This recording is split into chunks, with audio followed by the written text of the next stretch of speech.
Hey everyone, welcome to CrossGen Gaming, where I'm happy to announce E3 is back! Woo! Yeah, baby! E3! Yeah! I love it! I'm so happy! We're so, well, not until 2023. Oh. Yeah, well that's right. Our favorite yearly excuse to take off work, watch meticulously crafted trailers that only really show the good parts. What's up with that? Like, why are they only showing us the parts that, like, make the game look really good? That's crazy. And to get in arguments with the rest of the internet about who won the conference will be returning for 2023. A new report from the Washington Post mentions that despite a dire stretch, the organizing body behind E3, the Entertainment Software Association, says it hasn't thrown in the towel just yet. The ESA president and CEO, Stan Pierre-Louis, says, "We're excited about coming back in 2023 with both a digital and an in-person event. As much as we love these digital events and as much as they reach people, and we want that global reach, we also know that there's a really strong desire for people to convene, to be able to connect in person and see each other and talk about what makes games great."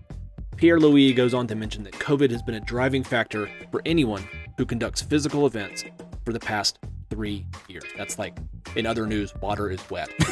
Yeah, pretty much. 2022 is actually the second year in the past 3 years in which E3 has been called off entirely, with 2021's digital event failing to meet both viewer and journalist expectations, with restrictions on who was allowed to live stream the event. Looking at you, small Twitch streamers, you get no help from anybody. Not Twitch. Nope. Not E3. Nope. Nobody. As well as a botched friend-finding feature that exposed users' personal details, which is a big oops. Not a fan of that. I'm not sure anyone liked the fact that they were like, hey, and you're here. It's essentially became like a kind of a grinder situation. I forgot about that. Yeah, not great. Not great. John, do we even really need E3 anymore? Blah, blah, blah, blah, blah, blah. Blah, blah, blah, blah, blah. What do you mean? Well, How else am I going to say that somebody won something that you can't win? I mean, you could just go on Twitter and scroll a bit and you'd find something to fight about there. That's true, yeah. But I mean, you know, everyone's favorite Jeff Keighley has been filling the giant E3-sized hole left in our hearts with, Summer Games Fest since ESA's yearly conference was first canceled back in 2020. Hey, you were going to go to that, yeah? Yeah, I was. What happened? What do you think happened? COVID, okay. I'll give you one small guess. You had the worst timing of potentially ever. Yeah, no kidding. It was not exactly the best thing to just have dropped upon you after months of planning for a trip. Dylan was so excited. He was so pumped. And then, like, it happened. We were working together at the time, and I was just like, oh, no. Yeah, it was so awesome. Not fun. To hear those news. Though Summer Games Fest is much smaller than E3, which drew in crowds of over 50,000 fans and journalists, the conference continues to serve as a great way for the gaming community to come together and witness what their hobby will have on offer in the future. E3, though, has had some very cringe-worthy moments. While established industry giants who were presenting during E3's first standalone conference in 1995 are relatively free of gaffes. Nintendo and Sony, they've all got them. And I don't want to mention the Wii disaster, but we are going to mention the Wii disaster. Play that clip.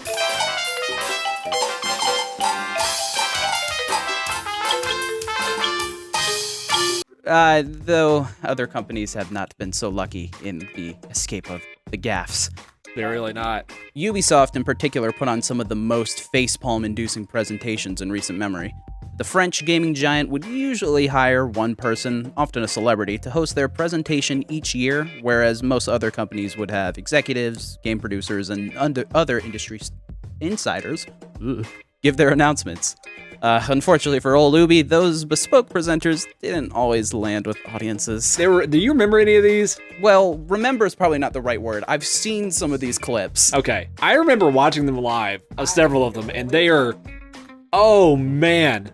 It was always a joke of like, okay, let's sit around and watch the Ubisoft presentation, and every time they do something cringeworthy, everyone has to take a drink or something. It was ridiculous. Someone died from that. I'm just kidding, they didn't, but they could have. That's on your hands, E3. The blood is on your hands, Ubisoft. Can you understand that? So some of the Ubisoft highlights include Mr. Caffeine from E3 2011, right here. Hello, post-recording Dylan here. Sorry to interrupt. I was looking for clips of this guy. I had to pick which one was the worst because I've only seen 2 minutes, a 2-minute compilation of all these clips. Holy fuck! This is so bad. How did they let this man slide? This is. I'll show one for you guys right here, but there's gonna be a link in the description of the compilation I watched. Oh. Anyways, there you go. Sometimes you have to put down the hand weights and pick up the daggers. Everyone do it with me. I said everyone go.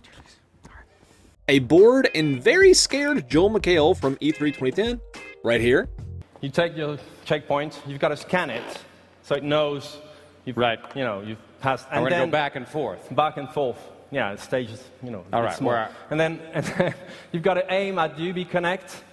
At the poor lady there. No, not the lady. The UB All right, Connect. the connector there. Yes. Oh, I see it. All right. Okay. Simple. Speed. Very simple. And Aisha Tyler trying to make a meme with an unwilling participant during E3 of 2015. It also stinks that person was a Assassin's Creed cosplayer. It's already off to a bad start. We should come up with a meme really quickly for the show. Right now, I'm pitching who kept the Christmas lights on during the apocalypse, but there's got to be, and just Captain Picard like screaming that out. Do you have a meme you want to pitch? Guys with rickets are super hot. Well, if you're talking Picard, it will be engage. Okay, good. We did that together. All right. And while those may have been bad, Konami is often credited with the worst E3 presentation of all time. Have you seen this, Dylan? I might have. Have you never seen this one? We'll have to watch this after. It's so bad. It's the worst thing I've ever seen in my life. Anyway, moving on. Instead of hiring professional presenters or letting the executives handle the announcements, Konami let the developers speak for themselves. Those same developers went on to unintentionally create some of the best memes of all time. And of course, we have highlights. Those include extreme hack and slash tattle. Right here. This is not originally hack and slash anymore. This is an extreme hack and slash title. A bunch of professional wrestlers slapping each other and grabbing the lapel of somebody to push them off stage. What? Hey, gentlemen. Hey, gentlemen. Save it for the ring. Save it for the ring. This is tomorrow. Hey. Save it. And of course, the best stare down of all time from the Silent Hill, the doomed Silent Hill game that never came out. Those developers, they're right here. We're borrowing influences from what the successfully executed in the past. The disturbing creatures, the mind-boggling and mind-bending psychology that transports players to an alternative nightmare world. Experience that is Silent Hill. So now, we're proud to present a glimpse of what's to come for the next Silent Hill, coming to Xbox 360 and PlayStation 3 in 2011. The major console players have also taken to showcasing their major announcements via quarterly live streams, such as your Nintendo Directs and your, what's the PlayStation one called? State of Play. State of Play, which they don't care about. Nope. This was obviously a tactic popularized by Nintendo way back in the Wii U era. Around 2013 is when they started doing that. They pulled out from the live presentations at E3 specifically to do a digital presentation that went off way better than that fabled Wii Music Fiasco. These digital presentations are usually much cheaper to produce and avoid the pitfalls of live presentations, like we just saw. All this means that large, live, and overly expensive presentations may be a thing of the past. Dylan. I cannot believe. Oopsies. So what can E3 do? Good question. First thing on the agenda should be to try and get the major industry players back into the fold. EA, a staple for E3 for years, dropped out of the conference in 2016 to do its own presentation titled EA Play. Ooh. I know, fancy. Although that conference took place just a day before E3 officially started, so, while not officially part of the show, most gaming news outlets had it as part of their streaming lineup. They literally just moved the date forward, like our E3 coverage starts the 16th instead of the 17th. Yeah, I don't know what was their game plan there, but whatever. Who cares? Whatever. However, in 2019, Sony shocked the gaming world by pulling out of E3 as well. That was a big deal. Which was, the beginning of the end for the Dylan's fun, happy plan to go to E3. That's true. That was a major hit. Yeah, that was a fun night. Another step should include opening up the conference to more fans. Attending an E3 conference was looked at by many in the gaming world as a rite of passage, even though it only became accessible to the public in 2017. Which is great. I always thought it was way more open than that. I remember people being like, "Oh, I went to an E3," but I guess they went as their uncle was like a reporter or something. I don't know. Maybe. Or they lied to me. That could have happened too. My dad works in Nintendo, sort of thing. Right. My uncle works in Nintendo. He's Donkey Kong's brother or something. Having more fans in attendance would allow the ESA to make more money from the conference through ticket sales, partnership agreements, and kickback from the city of LA, where the conference is held. Although the ESA runs into the issue of E3 becoming as crowded as something like San Diego Comic-Con, which often exceeds 130,000 attendees. Can you imagine if E3 was 150,000 people? No. Yeesh. I'll get to it later, but I can barely imagine one with the current capacity it's at now. For real. The logistics of creating a conference that large in a city like LA is daunting. Very daunting. And what's also crazy is I'm sure that they're prepping their stuff for 2023. Mm-hmm. They probably started prepping it January of this past year. Yeah. It's nuts. Takes so long. Alternatively, the ESA could move the location of E3. Traditionally, E3 has been held in the LA Convention Center, but that hasn't always been the case. In 1997 and 98, the conference was moved to Atlanta to try and cut down on convention center costs, but the smaller turnout resulted in return to LA in 1999. In 2007, as a response to increasing vendor costs, the ESA moved E3 to Santa Barbara and limited attendance to only 10,000. That was a good move. We don't want people to be here. Get out. We don't like you people. These smaller events drew a lot of criticism and are also part of the reason that Activision hasn't been a part of the conference in years. So that's actually really, really interesting. When I was doing research for this episode, I completely forgot that Activision had a conference for the longest time. Yeah, I didn't. When you said that, I'm like, yeah, I guess they haven't had one. Yeah. The last one they had before they quit was the infamous Jamie Kennedy one where he got drunk and berated Tony Hawk on stage. Oh yeah, I feel like I actually seen that one. But his big words, our good friend Bobby Kotick, here's a picture of him looking like the devil that he is. Yeah. Bobby Kotick said that they were, quote, too big for E3 while riding so high on that good World of Warcraft money. They were just rolling in it. Oh, how sweet. How sweet that quote is in hindsight. Oh, amazing. Many people have speculated that Las Vegas would be a better fit for the event, but as of now, E3 will remain loyal to LA and the LA Convention Center. And the Rams, I assume, because I feel like if you are anywhere near LA, you have to be a Rams fan or a Lakers fan. So that's a sports reference for all you sportsmen out there. You all know it. Guys, you see that? There it is. Conversation going over my head. There it goes. See ya. Dylan, have you ever been to a large conference like E3? Oh. Never once? I recently, literally two weeks ago, went to MomoCon. Ooh, MomoCon!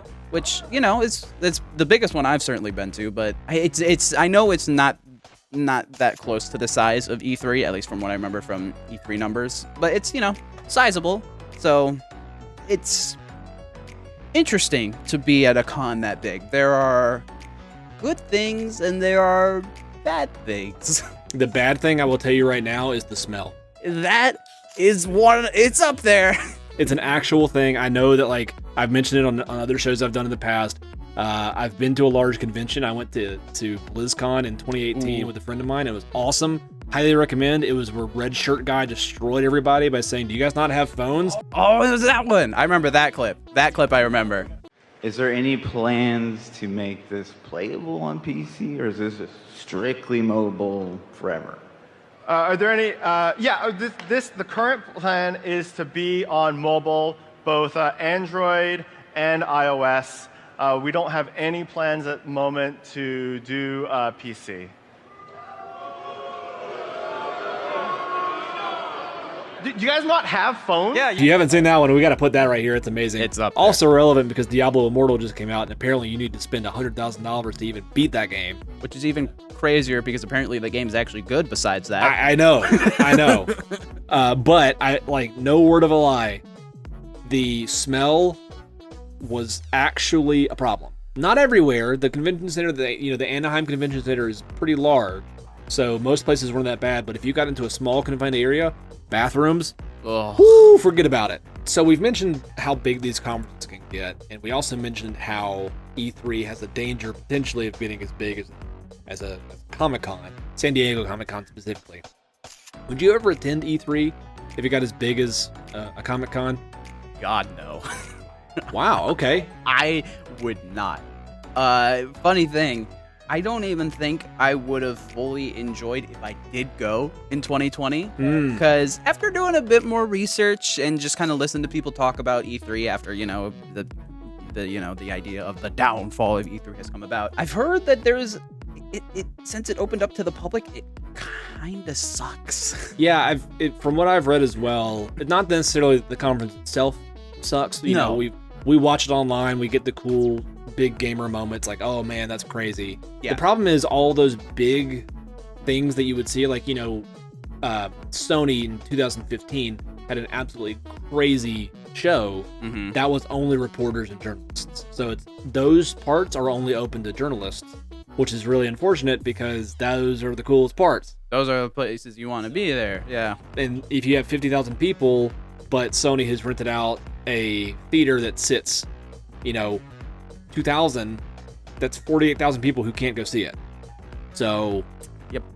Yeah, I mean, I get why they do it. It just seems kind of crappy, but what are you going to do? Yeah, and along with that, like, I've heard, you see some pretty cool games there. They got some demos for some of those games there.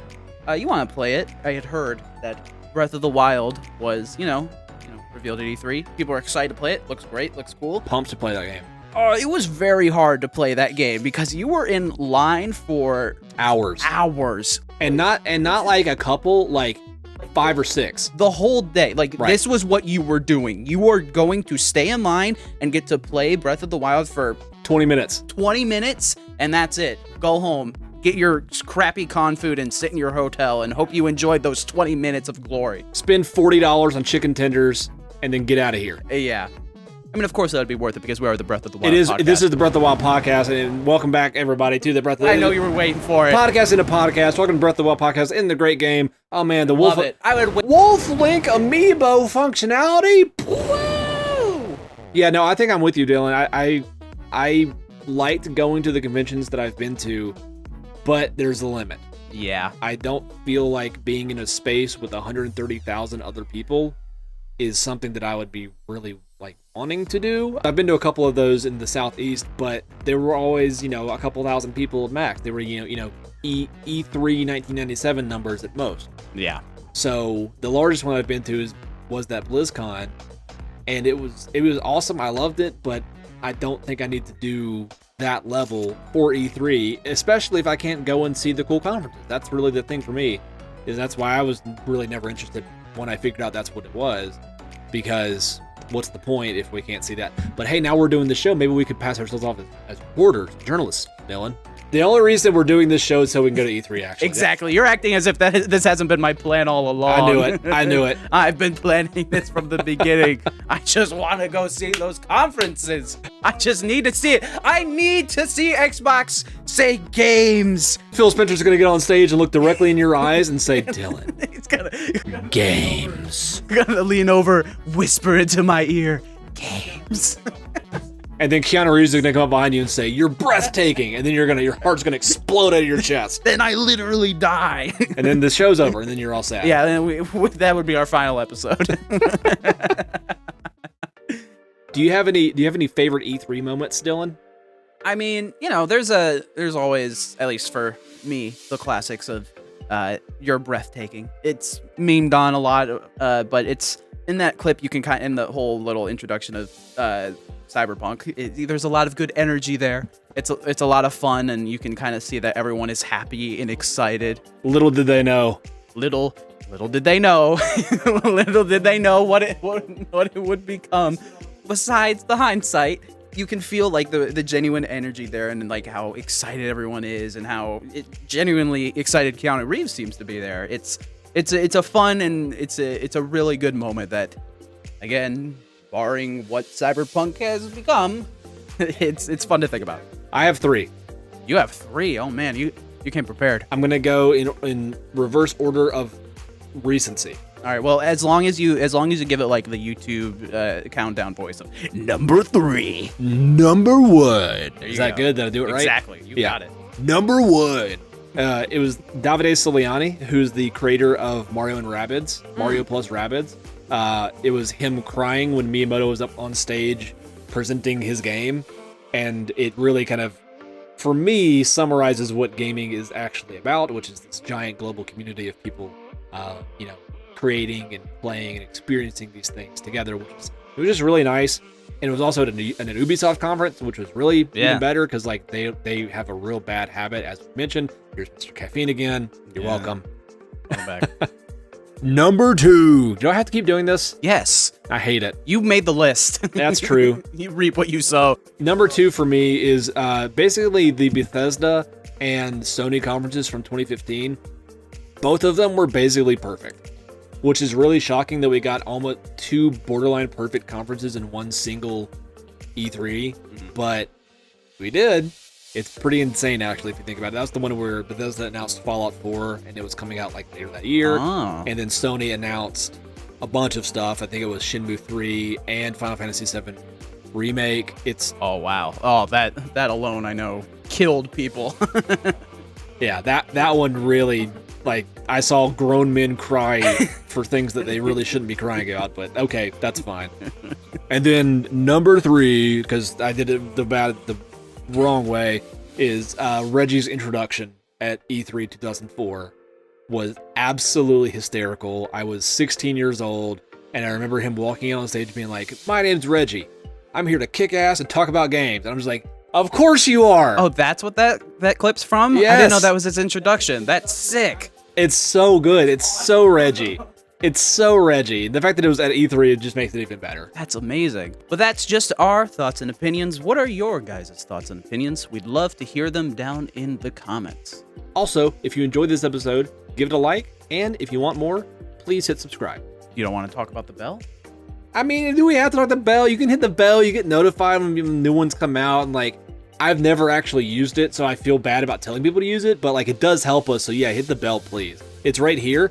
I'm gonna put the bell right here, and then Dylan's gonna have to find it and put the bell right there, because Dylan's the one who edits this episode. The bell's here. The bell's here. The bell's over here? No, the bell's here.